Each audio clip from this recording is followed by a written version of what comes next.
Mole. Normal pain kun gari sih mole. Mendong bang aku lai, dah ram tot dong. Keda look. Alai ini ideal tin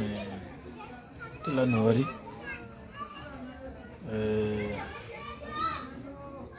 Kitin guru bidor bidap. Yang riri me. Alam menuriak. Kiri go ikut ni ram di wala kue ram tot wala tengudi. Riak ala dua kali umi cien yang go public. Tiga na itu mana cai no. Lami jalan tu video no mo jin. Cai no ko na itu cop ke thousand. Cini keram menyiri kemeladi. Ewo dire. Mi kuni gore go ako Queen lo ye ga ta wal whether Queen mo dong whether Queen riju whether Queen mitede Queen let gore go ako bi woka ka culture ya yen je chawdu ya ka family dun family chawdu kana family chiem anyok ala yene ne tintarar kieman tintarar kun yereyen ki yerne ta ka afrika kontame ala yen kun yen kelyap no mo bianga o bi oru nyodi nyimo to dien ite o e changa kwen no mo je ne yirngo atami ki yen de bana wiyo media ite o e chane lele je kun cha to media ki cha to public kun la to wona dangraw biga jien do ko family ni ken amani mi bo ko public atam yir kun dun ta ke jiram no wode yikun ci ga nuwar ta kare shwara ga nuwar ko ala ponu yen patana da dangraw tin ciro nok yana dangraw di ciro nok shwara kon a ci kon bani yen ko public biya ko wacin ko ana wacin biya ko bani public de kul kan ci kun ci jegede kada kul kan ta yekude anyok ala yen na ter chay de no ko ne ti chop ko kor chay de no ko ne chop kor de te ne ko ram nyirji kamelde ana gare pale wiye ko media min la na to ala kuen ko ala secret kuen wal boy secret ala ba wa public e ci ma ni cek ne ci ma ni wuda ci ka agreement atama dai yen ko wiyo ko media didi ka ko ran turu am ni yiyo ko ala o jin kuen ni yiyo ko ram kuen bo tele responsibility jin ta responsibility kan yi ne ga culture o en cek te pin wuda apart from what I gan muto do ke gan midi ke la issue no mo ana na loro ko da kuen nyong mena afrika da tara mu ko rije ka kaini bang tara mu ko rije la wi ko no guru chaye de peno kwen ye ka chaye de peno kun yin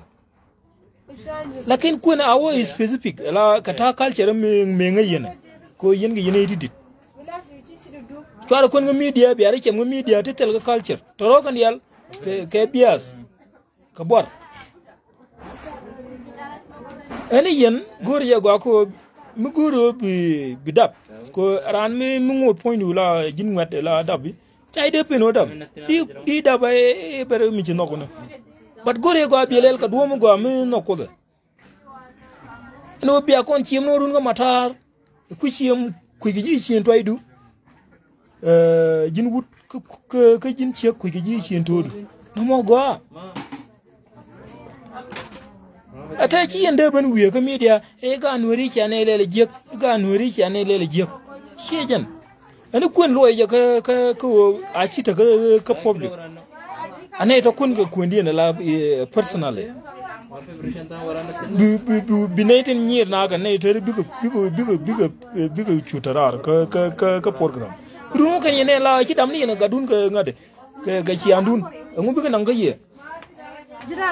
Ane at bay me gar de lar kon gar. Ane kon ci wi ka media de. For example, la tene want to check the we ka media ite ka ching mu ngar na ga ka media ko kana chawde ko ngu. Pelen ala wi mon gwa le nim no bat bi la ci culture run ci parwe bi ci bi gor ka do badanan dong de ji no ko je sejan kana do badanan dong di wo yeran a nyawran gore gwa ko bi ci ma na bi ngai go ni nyal goro bi ci ma na ngai gor ni ci bi ci ma na ngai gor ni dol mu tot dol mu dit ala rami job go yetin yen ma longar ka dab ci gan mu tot dam roy ne ri won he ci bagar ban gor de gar kul ban gor de karam yi coburun wol ba dak ma longar ka dab ci mo la gan mu tot e ñong man bi goro jiram ta ko yow jiram ta ko bi gor go ko aram gor ram bi ba lok ko run ber jojo wo bitel yow ci bi jaay wo ci neene je la cukuro de ko ngu bi cungu je ga bi ni no ma gorana la biya donke turan gor la ja cherum yen wichar ala mi chena me yere chiang tum wanda kano ngandang mu di long enyok turan ko ne ko chene ni shuje enyok mute yerar go mi nang ko yerar ko biya na lok kana ko yerar ko biya dab bo sai wunu kana mantin ci warar gore go ko di bran la ne la tok ko jin ci bi jaay de ram ci nen ko media bi ku kwen ma no re go kwen media na me e jana no problem gore go ko jin mu gore chaw tirar gore go ko bi ci mo bi context ram de la tok bi e gor be ci be gor ko nyal la gore bi na dorien te tin no mo enyo ko mi ci ar no ko media jin bo bi background bi ke lu bi gor bu wat ko gor ran run ci bi ci kar ci mare nuore ala nuore kan ke jeb but ala mezing ntri gore go ko biro hadan jin ko rodo bi ngaji go ko wini ke jien wini ni antama wona kala video ke to nguri wini jin ko di ci jala mbina lok anyo gore go ko run ko bi respect ini se do ko ni jin ko media anyo chune itin tiene dial chu ko ke chune indi dial chu ko generally specific bo karan awara ma jami jek chele anyok dor ra cho ko level ko china roi ke china bit chiriang ke chi cham no mo ala la wide che to re ni ko mi ji chiriang long ba yi nyil mi chi chan long ba yi dor gore gwa go jin ala intelligence du bi drive kan ta nan dong di ngwa di ngai ke ala ri me ri to ma chi ma gore gwa go mu gur kun ku chi mo ro context mi chi ran chi je media bi background gore go ye chi background ran chi gore bi awo specific bi awo chi ma wo bi aro chi mo media ko mu chi je la no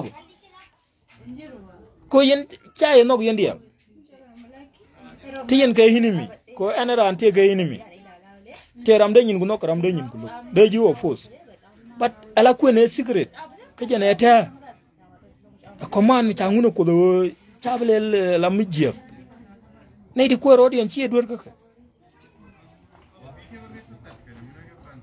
an ci ndo do e ga de ti ni goro ga mand didi ko ngu ala ram ngur ga dab ci ram dit mu ngudi dab ci ram dit men gor ga ci am o ram nguri e matot mi biji wo lokalat ko runu yu dong ko wutin ci lat ba ko sab ba ka yalla kay ñok ba yow lokten toro bi ko ngay ci bu ko ran bang bo ñok ci ko en mo ni ram bi tegdu be balio ko a ci bu ko no mi da te tana da cha tek na cha balio ci ko en gan mutot bo yo bi ban drive ka ci andu pani e ci mani pani golo men tetin ti dial to tin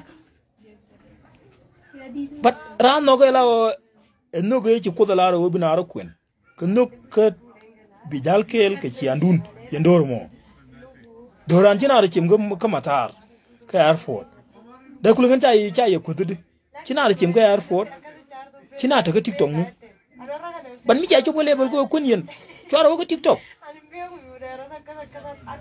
kun cha chi dung tiktok ko chi dung public mi wale le la o jat che dungara e dung lu da mi bi chi ma ni chek ken chi ma ni wuda bi ka ta ga ngot da kul kan ina ga ka yen ne tin kuena chiar le ka yen independent chiar wa ne tin kuen yen ga bo chialing anyo yen ne tin kuen ke do ku bele la o jas ngari jin yi ka kwagram e chima wo no kunura no mo tiede ye roje me la da mi wi woli ngi ko okay telere ba luyo no kono community dan gore wo bo ko do mo go e wo ko na chi problem ko en chiega mo mi changje wo no ko 40 years ke je wo ko 30 years te ga ta ji de dor mo logurun de ko dil dab mi ci roje ko randu mi ci arling ma bi da gat but goro bi chiangran bi ngai ken chiema ne ka ne ci bi jayde o bi kwa ku bi west ko jin le ka gariyam du a ci jojo ko ngar jin gariyam du ka chiema re wiye ci dit anyok doran je ta lam tu mon ko gor ko no ba ger ko do mun den o ku na ro den ci je la mi je ko ne but alana jira alam ya ngaji o jin chaji no wi ko koro ne ideal te ni ram log gide jo force